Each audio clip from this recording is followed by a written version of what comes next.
Friends, beta hedging आज इस video में समझेंगे। डरने की तो जरूरत है नहीं। बीटा भी और हेजिंग भी। हेजिंग तो बड़ा सिंपल है, प्रोटेक्शन। हमने अगर पोर्टफोलियो बनाया है, हमने इन्वेस्टमेंट किया है, तो प्रोटेक्शन करने का भी रिस्पॉन्सिबिलिटी हमारा ही होगा। उसको प्रोटेक्ट करने के लिए हमारे लिए यूजफुल होता है कंसेप्ट ऑफ बीटा।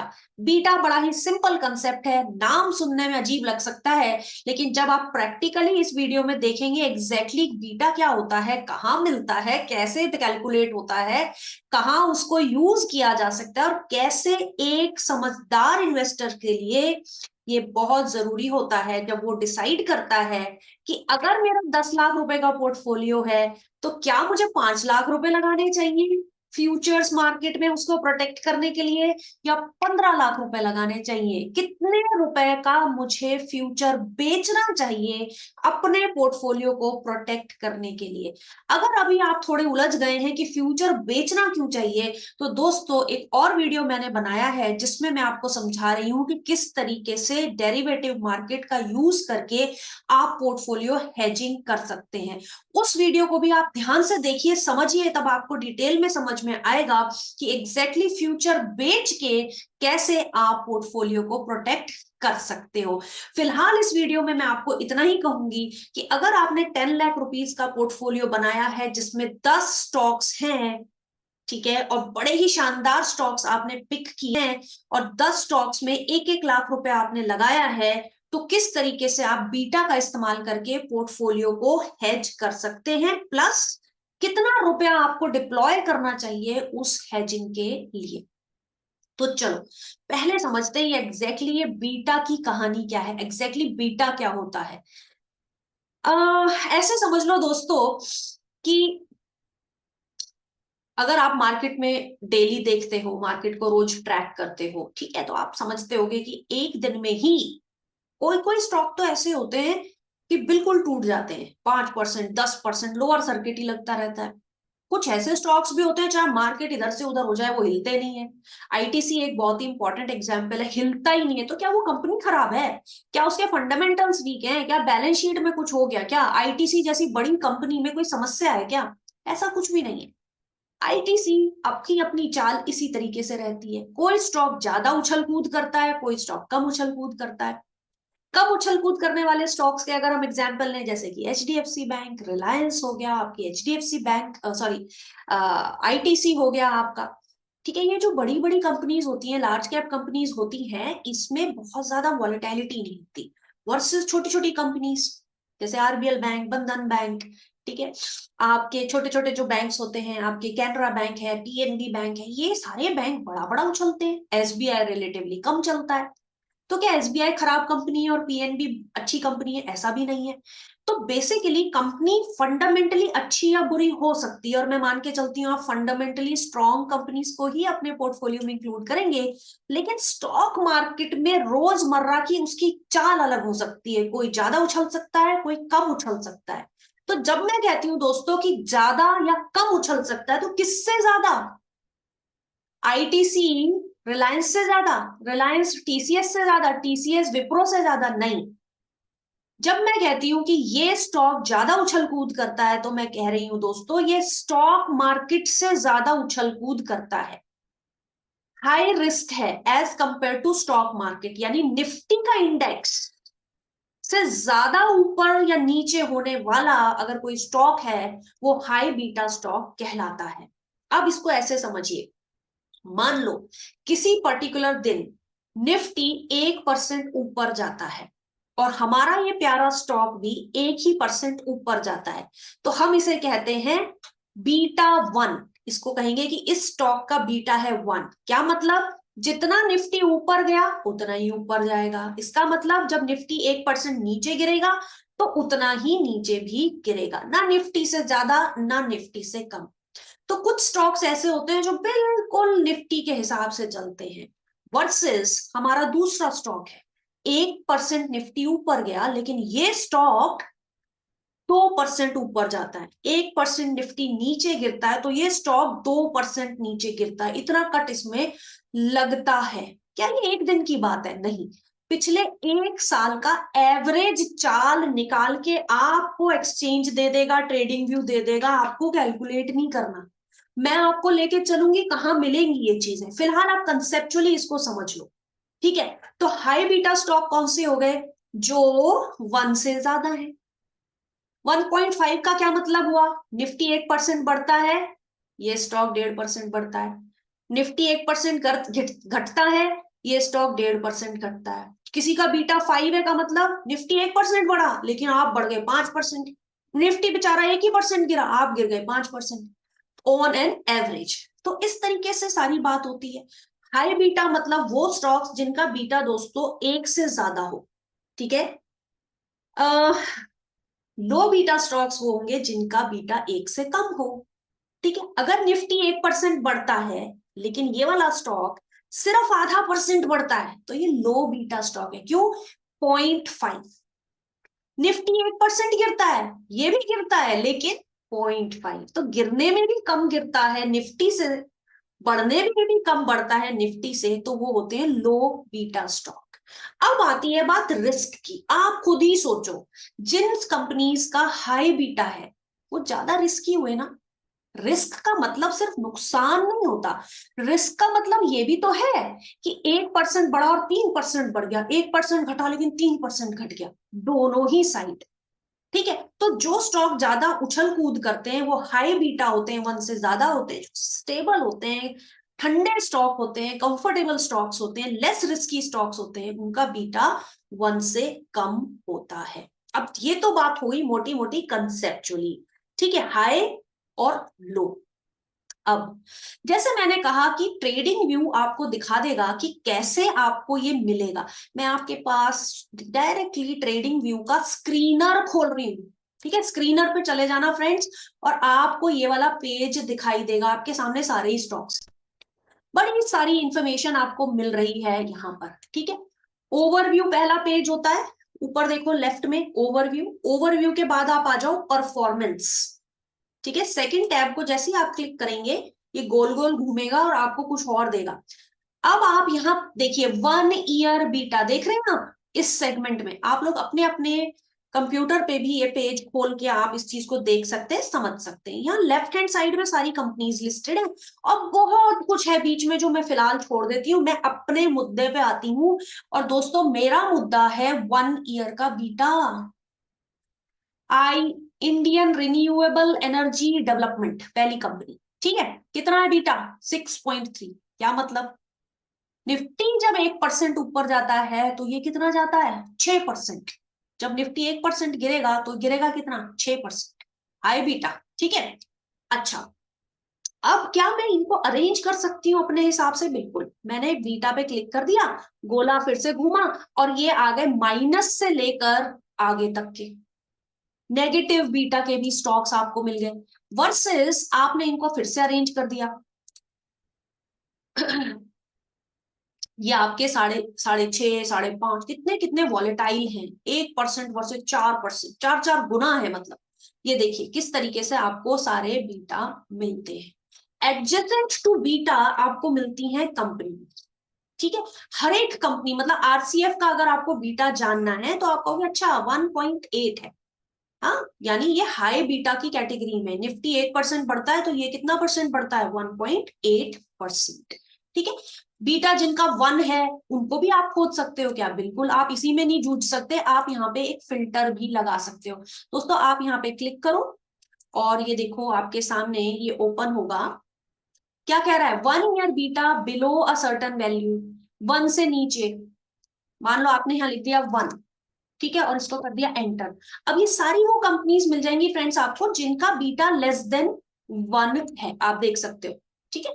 आपके सामने वो 1 से सारी नीचे है। इस तरीके से आप इसमें फिल्टर भी लगा सकते हैं वो खोजने के लिए हाई बीटा वाली कंपनीज कौन सी हैं, सर्टन वैल्यू से ऊपर 1 से ऊपर वाली कंपनीज कौन कौन सी हैं, 1 के बराबर वाली कंपनीज कौन सी हैं, 1 से 1.5 के बीच वाली कंपनीज कौन सी हैं, 1 के बियॉन्ड कितनी कंपनीज है, एंड सो ऑन। तो देखिए ट्रेडिंग व्यू ने आपको बड़े सारे ऑप्शंस दे दिए। अब आपको सोचना है कि एग्जैक्टली मेरे पोर्टफोलियो में मुझे हाई बीटा वाली कंपनीज रखनी है, लो बीटा वाली रखनी है, या सो ऑन। अदरवाइज दूसरा अप्रोच क्या हो सकता है, भाई मैंने तो अपना पोर्टफोलियो बना लिया है, जैसे कि दोस्तों आप इस वाले स्क्रीन में देख रहे हैं, आपके पास एक सिंपल सी एक्सेल शीट है। एक्सेल को भी देख के नहीं डरना, ये सिर्फ आपको मैं समझाने के लिए बता रही हूँ। क्या किया मैंने, सेलेक्ट की बढ़िया बेहतरीन companies, 10 companies, Reliance, TCS, HDFC bank, SBI, ICICI bank, Maruti, Jindal, Tata Motors and ITC. और इनमें मैंने कितना कितना लाख रुपए लगा दिया, 1-1 लाख रुपए इसमें लगा दिया।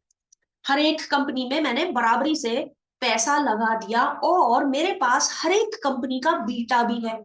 अब आप अच्छे से जानते हो ये बीटा कहां से मिलेगा, फटाफट आपने कॉपी पेस्ट कर लिया ट्रेडिंग व्यू में से, रिलायंस पे गए, रिलायंस का बीटा मिल गया, टीसीएस पे गए, टीसीएस का बीटा मिल गया, एंड सो ऑन। यानी आपको सबके बीटा भी मिल गए। मान लो ये 1.2 है, ये 1 है। मैं इसको बस इसी तरीके से बस आपको बेसिकली समझाने के लिए बता रही हूँ, वही मेरा एजेंडा है। 0.8 है, इसका 1.6 है, एंड सो ऑन। ठीक है, और इसको कर लेते हैं 0.4। ठीक, रफली। ठीक है, ये इस तरीके से कंपनीज हैं, और इनका ये आपके सामने 10 कंपनीज का बीटा वैल्यू भी आपने वहां से उठा लिया है और यहाँ लिख लिया है। हर एक कंपनी में 1 लाख रुपया लगा है। तो टोटल बीटा मेरे पोर्टफोलियो का कितना होगा, ये हो गया स्टेप नंबर 2। टोटल क्या होगा, इज इक्वल टू सम। ठीक है, ये मैंने सम कर दिया। सम ऑफ व्हाट, सम किसका, सम इनका, इनका मैंने सम निकाल दिया। ठीक है, तो पहले मैंने सम निकाल दिया, उसके बाद उनका एवरेज निकाल दिया। तो इन सभी कंपनीज का जो मैंने निकाला, क्या बीटा को, एवरेज बीटा क्या हो गया, किसी का ज्यादा है किसी का कम है, और मैंने 1.2 मेरे पास बीटा आ गया। अब अगला सवाल, मुझे ये पोर्टफोलियो 100% प्रोटेक्ट करना है। 10 लाख रुपए लगाए हैं तो मुझे 1 रुपए का भी रिस्क नहीं लेना, मुझे पूरा का पूरा ये पोर्टफोलियो प्रोटेक्ट करना है। इस पूरे पोर्टफोलियो का ऑन एन एवरेज बीटा आता है 1.2। इसके मतलब क्या है, जब ये सारी कंपनीज गिरेंगी, ठीक है, या ये जब इनमें लॉस होगा, तो 1.2 टाइम्स होगा ऑफ द एंटायर कैपिटल।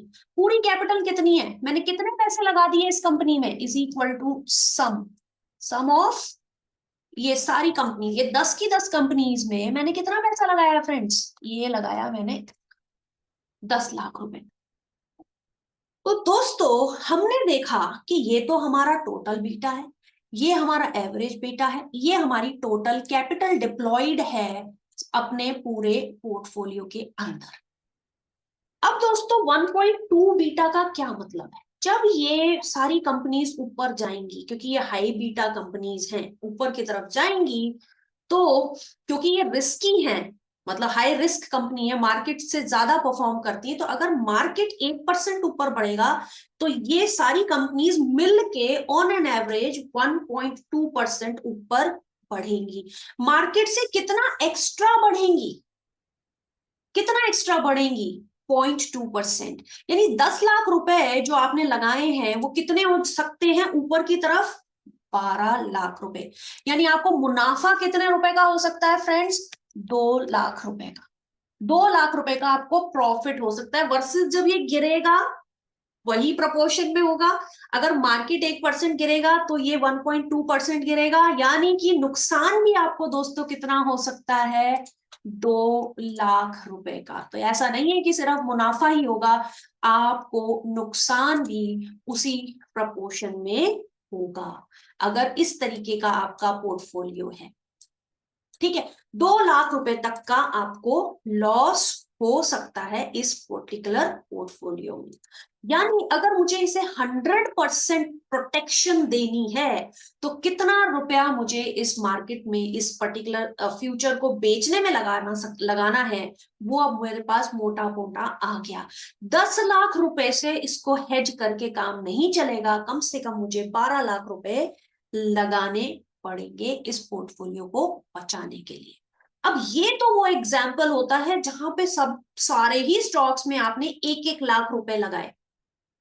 ठीक है, मान लो आपने 1 लाख नहीं लगाए, ये जो टोटल 10 लाख रुपए है ना, किसी स्टॉक में ज्यादा लगा दिए, किसी में कम लगा दिए, यानी किसी को ज्यादा अहमियत दे दी, आपने कहा नहीं जी मैं तो रिलायंस में 2 लाख रुपए लगाऊंगी, कोई नहीं, nobody stops you from that. TCS में मुझे 50,000 लगाना है, ठीक है, इसमें मुझे 70,000 लगाना है, हो सकता है कि नहीं, बिल्कुल हो सकता है, ऐसा ही होता है, बल्कि इसमें आपने 3 लाख रुपए लगा दिए, ज्यादा लगा दिए, इसमें आपने 70,000 रुपए लगा दिए, ठीक है, तो आपने अनइवनली लगाया है। अब क्या हुआ, किसी में ज्यादा पैसे हैं, किसी में कम पैसे हैं, 1.5 भी हैं, किसी में 1,20,000 भी है, किसी में खाली 13,000 है, लेकिन हर एक स्टॉक का अलग अलग बीटा है। तो आपको क्या लगता है, बराबर अहमियत देनी चाहिए हर एक स्टॉक को, उतनी ही अहमियत देनी चाहिए हमारे पोर्टफोलियो में दोस्तों जितने का उनका वजन है। रिलायंस में आपने ज्यादा पैसे लगा दिए, आईटीसी में आपने 13,000 रुपए लगाए, तो आपके पोर्टफोलियो में इस चीज का एडजस्टमेंट होना चाहिए। उसको कहते हैं दोस्तों वेट असाइन करना। बड़ा सिंपल है। वेट्स का मतलब क्या है, ये जो 2 लाख रुपए हैं, 10 लाख रुपए का कितना पोर्शन है, कितना परसेंटेज है, तो यानी एक कॉलम आपको बनाना होगा वेट्स का।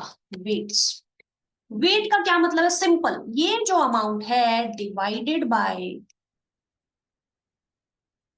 टोटल जो पैसा है 0.2, ठीक है, एंड सो ऑन, हर एक का आपने वेट निकालना है, इज इक्वल टू ये जो वैल्यू है ये आपने डिवाइड की इतना, एंड सो ऑन। तो देखा दोस्तों कितना सिंपल है, आपने क्या कहा, इसमें इसका इतना वेट है, इसका कम है, किसी का ज्यादा है, और टोटल वेट कितना हो गया, सम ऑफ ऑल द वेट्स। अब हमने लास्ट में निकालना है वेटेड बीटा। सिंपल, क्या करोगे, मल्टीप्लाई कर लोगे, is equal to this into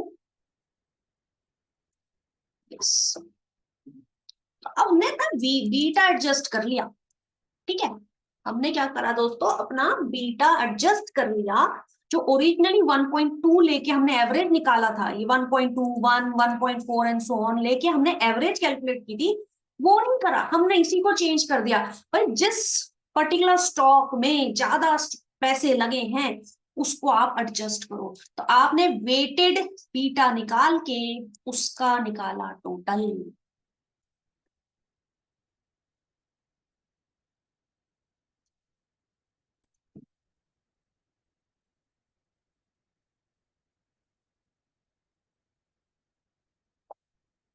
ठीक है दोस्तों, तो ये कितना आता है आपका 1.1, यानी अब आपको कितने रुपए का इंतजाम करना पड़ेगा, 10 लाख रुपए का 1.1 टाइम्स, इतना पैसा अब आपको इस पोर्टफोलियो को हेज करने के लिए निकालना या रखना पड़ेगा। इसको इससे आप मल्टीप्लाई कर लो और आपके पास आ गए ये, ठीक है। तो पिछली बार आपको 2 लाख रुपए एडिशनली अरेंज करने थे, इस बार आपको 1,17,400 रुपए एडिशनली अरेंज करने थे, क्योंकि आपका जो पोर्टफोलियो का जो आपका वेटेड बीटा है वो अलग आया है।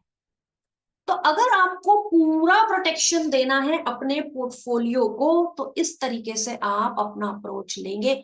प्रैक्टिकली दोस्तों यही होता है कि हर एक स्टॉक में अलग अलग अमाउंट लगाते हो आप, क्योंकि दोस्तों आप over a period of time कुछ स्टॉक्स को ज्यादा एक्यूमुलेट करने लगते हो।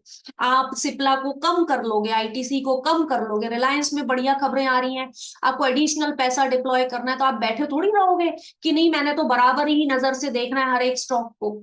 जब स्टॉक मार्केट हर एक स्टॉक को, हर एक कंपनी को बराबर नजर से नहीं देखता है, तो दोस्तों प्रैक्टिकली आप बढ़ाएंगे ही और घटाएंगे ही, you will accumulate your winners and you will shed your losers. इसी वजह से over a period of time इनका जो वजन है आपके पोर्टफोलियो में कम और ज्यादा होता है। हेंस वेटेड बीटा आपका सबसे मजबूत इंपॉर्टेंट कंसेप्ट है, जो आपको हेल्प करेगा ये बताने के लिए कि भाई बेसिकली कितने पैसे आपको चाहिए अगर 100% आपको हेज करना है। अगर आपको ये निकल के आ जाता है कि भाई 1,17,000 रुपए मेरे को एडिशनली चाहिए over my existing portfolio size, अब मैं सोच लूंगी मार्केट की कंडीशन क्या है, क्या 50% का हेज करने से बात चलेगी तो 11,17,000 का आधा रुपया लगा दोगे। लेकिन अगर आपको लगता है बाजार बहुत ज्यादा वॉलेटाइल है, मुझे 100% प्रोटेक्शन अपने पोर्टफोलियो को देना ही है, तो पूरा का पूरा अमाउंट आपको अरेंज करके 100% आपको उसको सिक्योर करना होगा। अब यहीं पे दोस्तों मान लीजिए यही कंपनीज आपकी लेस रिस्की होती, तो दोस्तों केस और ले जरा। वही एग्जाम्पल है जिसमें मेरे पास कंपनीज हैं, मैंने कुछ 1-1 लाख रुपया उनमें लगा रखा है, लेकिन मेरा जो बीटा है वो कम है। हर एक कंपनी जो है लेस बीटा वाली कंपनी, हल्का बीटा है, 1 से कम है, किसी का 0.2, 0.3, 0.4, 0.6, 0.7, ये सभी कंपनीज लेस वॉलेटाइल हैं। अब मुझे इनको भी हेज करना है, प्रोटेक्शन देना है, तो टोटल बीटा निकाल लिया मैंने 3.8 और एवरेज बीटा निकल के आ गया 0.38, यानी करीब करीब 0.38 का मतलब 1/3, यानी टोटल जो कैपिटल डिप्लॉय 10 लाख रुपए करी थी आपको इस पोर्टफोलियो को 100% हेज करने के लिए, बहुत ही कम कैपिटल की आपको जरूरत पड़ेगी, 1/3, क्योंकि 0.38 का मतलब करीब करीब 1/3 कैपिटल डिप्लॉय आप यहां करेंगे, तो भी आप अपना पोर्टफोलियो 100% हेज कर सकते हैं। वर्सेस अगर यही double double double double beta होगी तो 10 लाख के पोर्टफोलियो को आपको हेज करने के लिए 20 लाख रुपए की जरूरत, 10 लाख रुपए की एडिशनल जरूरत और पड़ेगी। ठीक है, तो इस तरीके से बीटा से आपको ये पता चलता है, जैसे पिछले एग्जाम्पल में आपको पता चला था कि भाई करीब 1 लाख रुपए एडिशनल और चाहिए 10 लाख पे, ठीक है, यानी 11 लाख रुपए से हम करीब करीब पूरा पोर्टफोलियो हेज कर सकते हैं। इस वाले केस में करीब करीब 3-3.5 लाख रुपए से हम अपना पोर्टफोलियो हेज कर सकते हैं। वहीं ये बीटा अगर 2 होता पोर्टफोलियो का, तो 20 लाख रुपए आपको डिप्लॉय करना होता अगर आप इसको पूरी तरह से प्रोटेक्ट करते। अब बात आती है प्रैक्टिकलिटी की। जो लोग इतने रिस्की स्टॉक्स लेते हैं दोस्तों, फिर वो रिस्क को हेज करने के लिए और दूसरे तरीके भी अपनाते हैं बिसाइड्स बीटा हेजिंग। ठीक है, वो पुट, क्योंकि जो रिस्की बंदा है ना, फिर उसको रिस्की तरीके से ही उसको प्रोटेक्ट करने के भी तरीके वो खोजता है, और वो तरीके मिलते हैं आपको फ्यूचर्स एंड ऑप्शंस मार्केट में पुट ऑप्शंस के थ्रू। ठीक है, तो आई होप फ्रेंड्स ये सारी चीजें आपको समझ में आएंगी, स्टेप बाय स्टेप अप्रोच की बीटा हेजिंग क्या होता है, बीटा अगर ज्यादा है कम है, ठीक है, पोर्टफोलियो में आपके अगर वेटेज अलग अलग है आपके स्टॉक्स की, और अगर आपके हाई बीटा स्टॉक्स हैं, लो बीटा स्टॉक्स हैं, तो कितना एडिशन, कितना पैसा आपको 100% हेज करने के लिए चाहिए। उसके बाद आप सोच सकते हो कि मुझे 50% पे हेज करना है, या मुझे 100% अपना पोर्टफोलियो हेज करना है, एंड सो ऑन। दोस्तों हर एक चीज डिपेंड करती है कि आप एग्जैक्टली क्या चाहते हैं। आपको देखना पड़ेगा, क्या मैं 100% कवर करके अपनी एडिशनल कैपिटल को इसमें फंसा के रखना चाहता हूँ, नो प्रॉब्लम, एब्सोल्युटली फाइन। लेकिन अगर आपको लगता है आपके अंदर वो करेज है कि आप इस पोर्टफोलियो को थोड़ा फ्लक्चुएट होते हुए देख सकते हैं, अपनी एडिशनल कैपिटल को आप किसी स्पेक्यूलेटिव ट्रेड्स में, स्पेक्यूलेटिव बेट्स में या पोजिशनल ट्रेड में इन्वेस्ट करना चाहते हैं, वो भी दोस्तों आप ही की अपनी चॉइस है। तो हर एक इन्वेस्टर यूनिक होता है, मेरा एजेंडा आपको वो सारी चीजें बताना है और उनको मैच करना है as per the investors requirement. आप लोग किसी ना किसी कैटेगरी में जरूर फॉल करते होगे, या तो आप रिस्क टेकर होगे, या रिस्क से घबराते होगे, या किसी किसी समय के हिसाब से भी आपकी जो रिस्क एपेटाइट होती है, आपका जो रिस्क लेने का नजरिया होता है, आपकी क्षमता होती है, वो भी बदलती रहती है। तो जैसे जैसे आप बदलते हैं वैसे वैसे दोस्तों आपको अपनी स्ट्रेटेजीज भी बदलनी चाहिए। ये मेरा एक इम्पॉर्टेंट आपके लिए शेयर कर रही हूँ अपनी जानकारी को। आई होप इस वीडियो में आपको यूजफुल चीजें मिली होंगी। आप पोर्टफोलियो हेजिंग करेंगे, समझ के चलेंगे, प्रॉफिट पॉइंट के साथ जुड़े रहिए। वो इसलिए भी दोस्तों क्योंकि इसी तरीके की इंपॉर्टेंट कंटेंट बहुत सारे समय समय पर मैं आपके साथ शेयर करती रहूंगी। तब तक के लिए फ्रेंड्स टेक केयर।